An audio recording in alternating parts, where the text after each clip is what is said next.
अनुभव यात्रा, प्राचीन बुद्ध से मॉडर्न एआई तक, जरूरत, जानकारी एवं कलेक्टिव कामना पर अनुभव हमेशा अलग अलग। क्यों? पिछले भाग में हमने जाना कैसे अनुभव, सुख और सुरक्षा की जरूरत हर एक जीव को है, चाहे इंसान हो या कल्पना का भगवान। हर प्राणी का जुड़ाव प्रकृति से है, इसलिए अनुभव भी निजी है, पर्सनल है। कोई एक अकेला सब कुछ नहीं जान सकता, लेकिन मैं से हम बनकर चलें तो हर समस्या का हल मुमकिन है। अकेलेपन का अनुभव अधूरा है। क्या साझा अनुभव की आशा, सबका सेवक बनकर सबका सुख, सुविधा, सुरक्षा, समाधान की इमोशनल भावना है। दिमाग की पुरानी पटरी की खींचतान। हमारा मस्तिष्क हमें पुरानी आदतों और पहचान की तरफ खींचता है, बिना जांचे पूर्वजों के संस्कार अपनाने पर मजबूर करता है। मेहनतकश जनता ताकतवरों के बनाए रीति रिवाज पर चलती आई है, पर याद रखो, हमारा शरीर हर रोज लाखों नई कोशिकाएं बनाता है, पुराने रास्ते मिटाता है, हमें हर पल ताजा कर नए जानकर तैयार करता है। दिमाग चलाता है पुरानी गाड़ी, पुरानी मूर्तियों पर, जबकि सांझी जनचेतना बनाती है नई खुशहाल राह, नई उमंग। एडिसन और बुद्ध, मानव गलतियों के हमारे हीरो, दोनों की जरूरत मन को शांत कर एकांत की रही है। एडिसन ने कहा, मैं नहीं हारा, मैंने तो बस 1000 रास्ते ढूंढ लिए जो उजाले का समाधान बल्ब नहीं बना रहे थे। बुद्ध ने कहा, उपवास किया, सुख नहीं मिला, मध्यम मार्ग खोजा, यही ज्यादा रोशन स्वाभाविक आइडिया था। दोनों की सबसे बड़ी खोज कोई सुविधा नहीं, चलते रहने का हौसला था। दुख को सुख में बदलना ही असली कला है। एडिसन और बुद्ध की शून्य मतलब जीरो की कहानी यही सिखाती है। सच्चाई यह भी है कि हमारे मन का शोर हर दिन परिवर्तन हो रहे अवसरों का सबसे बड़ा दुश्मन है। चेतना की बेहतर लीडरशिप तभी संभव है जब हमारी चाहत पर नियंत्रण हो।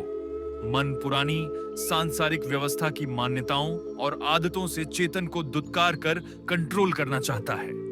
चेतना आधारित ज्ञान विज्ञान तौर तरीकों की बार बार हत्या हो जाती है।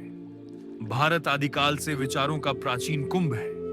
सपनों एवं विचारों को हकीकत में बदलने के लिए सरकार के R&D बजट की कमी हमेशा चिढ़ाती है। सभ्यता की दौड़ और झूठ का खेल। इंसान ने दूसरों के अनुभव चुराकर भाषाएं बनाई और सभ्यता की दौड़ जीती। आज हिंदू सुख की ओवरडोज में जीवन को ही राम राज्य मान लिया गया है। हर धर्म में देवदूत और शैतान की लड़ाई इंसान की परीक्षा बताई जाती है, पर दो पी, पुजारी और राजनेता इसी झूठ को फैलाकर अपना ट्रैक सेट करते हैं। बढ़ती कीमतें, बेरोजगारी, यही उनकी एवं अमर शैतान की पहचान है। बुद्ध का डर और मूर्ति का शॉर्टकट। गौतम बुद्ध ने कहा, अप दीपो भव, अपना दिया खुद बनो। पर यह बात सिस्टम यानी पुरानी व्यवस्था को डराने लगी। उन्होंने मैं की जगह हम और प्रकृति से जुड़ाव सिखाया। डर गए लोगों ने शॉर्टकट अपनाया, दिया बुझाकर मूर्ति पूजा शुरू कर दी। बुद्ध ने कहा, खुद जलो। भक्तों ने शॉर्टकट अपनाया, कहा मूर्ति में तेल डालो, आउटसोर्स करो। अनुभव चोरी का नया चैंपियन। आज चुनौती यह है कि हम एआई के चोर अनुभव से बेहतर कैसे बने रहें। जब तक गैर बराबरी रहेगी, दुख सुख भी हमेशा रहेगा। असल मुद्दा एडिसन की तरह बार बार कोशिश करने का है। चीन अगर बेरोजगारी बिना बढ़ाए एआई को काबू करने की सोच रहा है, तो भारत क्यों पीछे रहे डूड? एआई ने चुराना सीख लिया, अब हमें सीखना होगा रोबोट से बेहतर सबको जोड़कर तेज चलना। अंतिम संदेश, गिरो, सीखो, आगे बढ़ो, गिरते रहो, उठते रहो, सीखते रहो। तुम्हारी समझदारी का प्रकाश तुम्हारा इंतजार कर रहा है। दुख को सुख में बदलना ही कला है।